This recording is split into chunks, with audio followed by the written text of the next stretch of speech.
किसान साथियों नमस्कार, स्वागत है आपका अपने चैनल संतोष मौर्य में। साथियों आज की इस वीडियो में हम बात करने वाले हैं जैसे कि आप सबको पता है कि इस समय यूरिया की किल्लत चल रही, यूरिया नहीं मिल रही है और धान की रोपाई शुरू हो चुकी है। तो धान की रोपाई के समय अगर यूरिया नहीं मिल रही है तो आप सबको घबराने की ज़रूरत नहीं है।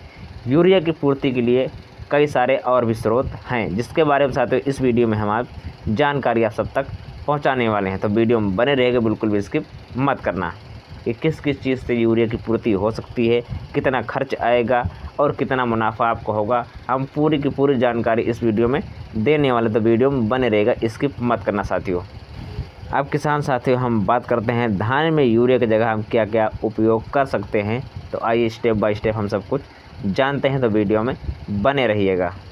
तो किसान साथियों सबसे पहले बात आती है डीएपी की। डीएपी में 18% यूरिया यानी कि नाइट्रोजन होता है और 46% फास्फोरस यानी कि डीएपी की मात्रा होती है। यदि यूरिया उपलब्ध नहीं है तो रोपाई के समय 50 से 60 किलो डीएपी 1 एकड़ में दें। इससे शुरुआती बढ़वार अच्छी होती है, बाद में नाइट्रोजन की अतिरिक्त कमी पूरी करनी पड़ सकती है। अब साथियों दूसरे स्टेप पर हम चलते हैं। नंबर 2 पर है साथियों अमोनियम सल्फेट। इसमें लगभग 20 से 21% नाइट्रोजन पाया जाता है। सल्फर भी मिलता है जिससे पौधे हरे भरे रहते हैं। 100 से 120 किलो प्रति एकड़ तक दिया जा सकता है। नंबर 3 पर साथियों बात आती है नैनो यूरिया की। 500 ml की बोतल जो आती है उसमें ये दावा किया जाता है कि 45 किलो यूरिया के बराबर उसमें मात्रा पाई जाती है। पहला स्प्रे रोपाई के 25 से 30 दिन बाद, दूसरा स्प्रे 45 से 50 दिन बाद आपको करना है। गोबर की सड़ी हुई खाद 2 से 4 टन प्रति एकड़ में डालें। इससे मिट्टी की उर्वरता बढ़ती है और नाइट्रोजन की कमी धीरे धीरे पूर्ति होती है। साथियों गोबर की खाद सबसे ज़्यादा फायदेमंद है।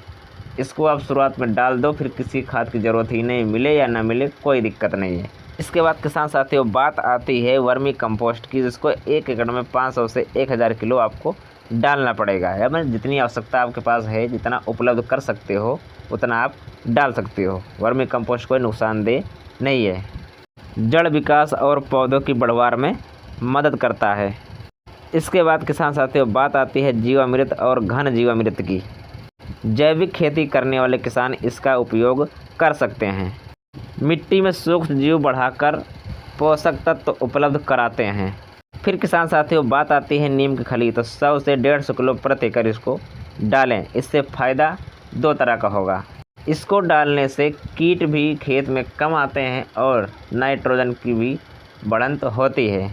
अब किसान साथियों हम बात करते हैं धान की बढ़वार बढ़ाने वाला स्प्रे के बारे में। रोपाई के 20 से 25 दिन बाद नैनो यूरिया 500 मिली 150 से 200 लीटर पानी में डालकर 1 एकड़ में स्प्रे करें। अब किसान साथियों हम बात करते हैं 1 एकड़ का अनुमानित खर्च कितना आएगा ये सब डालने का। गोबर की खाद 2000 से 4000, वर्मी कंपोस्ट 3 से 6000, नैनो यूरिया 2 स्प्रे 500 से 800 रुपये, अमोनियम सल्फेट 2000 से 3500 रुपये, नीम की खली 2500 से 4500 यानी कि 4500 रुपये। अब किसान साथियों हम बात करते हैं संभावित लाभ की। यदि पोषण की कमी नहीं होने दी तो धान की उपज 18 से 30 कुंटल प्रति एकड़ तक मिल सकती है। कुछ चीज़ें किस्म और प्रबंध पर भी निर्भर करती हैं। अब किसान साथियों हम बात करते हैं अच्छी फसल में शुद्ध लाभ की। 20,000 से 60,000 रुपये तक या उससे भी ज़्यादा मिल सकती है। किसान साथियों अब हम बात करते हैं सबसे अच्छे उपाय की। यदि यूरिया बिल्कुल भी उपलब्ध नहीं है तो रोपाई के समय डीएपी और गोबर की खाद डाल दें। सबसे अच्छा विकल्प गोबर की खाद से हर चीज़ की उपलब्धता हो जाती है। रोपाई के 25 से 30 दिन बाद नैनो यूरिया का स्प्रे करें। 45 से 50 दिन पर दूसरा नैनो यूरिया स्प्रे। जिंक और सल्फर की कमी न होने दें। इस तरीके से अधिकांश किसानों को यूरिया की कमी के धान की अच्छी बढ़वार और उत्पादन अच्छा प्राप्त हो जाता है। साथियों थोड़ा सा हम बात कर लेते हैं अब रोपाई के बारे में, यानी कि रोपाई की दूरी आपको कितनी रखनी है ताकि पैदावार अच्छी मिल सके। ठीक है, तो सबसे पहले बात करते हैं धान की नर्सरी की। 20 से 25 दिन की नर्सरी हो जाए तब आपको रोपाई कर देना है, यानी कि 1 महीने नहीं पार होने देना। रोपाई लाइन से करें।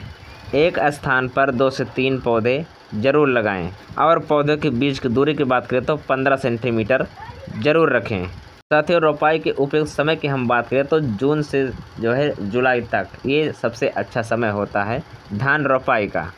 समय से रोपाई करने से पौधों में कल्ले ज़्यादा निकलते हैं, जिससे उत्पादन भी बढ़ता है। रोपाई के समय से खेत की तैयारी करते हो उस समय खेत एकदम समतल होना चाहिए और पर्याप्त पानी उसमें होना चाहिए। मिट्टी अच्छे से एकदम घुल जानी चाहिए, एकदम कीचड़ जैसा बन जाए।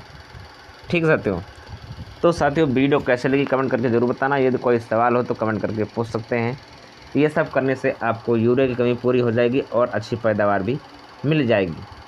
साथियों, हम जो है वीडियो समाप्त करने वाले हैं। फिर मिलेंगे अगली वीडियो में नई जानकारी के साथ। तब तक के लिए नमस्कार।